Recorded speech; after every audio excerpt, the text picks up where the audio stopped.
Hi there, language learners. Welcome back to Single Step English. My name is Steve.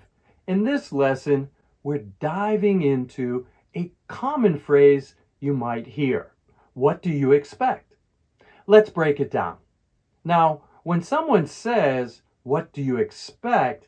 it's like asking, "What did you think would happen?" Or, "Were you anticipating something different?"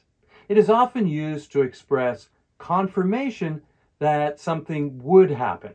You'll also see this phrase used in the past tense.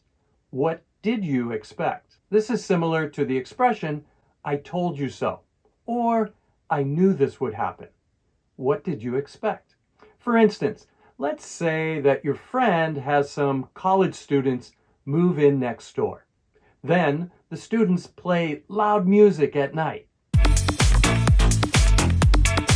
Your friend complains to you about his neighbors being noisy. You might respond, "Well, they're college students. What do you expect?" In other words, that is who they are. Of course they are going to play loud music at night. Or how about this situation? Someone forgets their umbrella at home on a very cloudy day.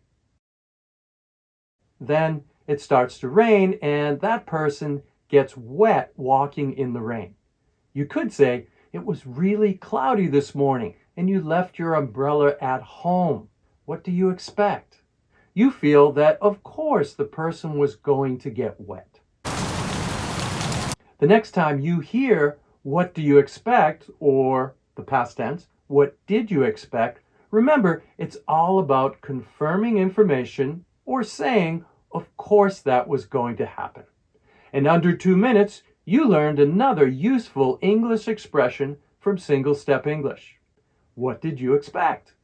If you like this video, please give it a thumbs up and share it with others. Thanks so much for watching and see you next time.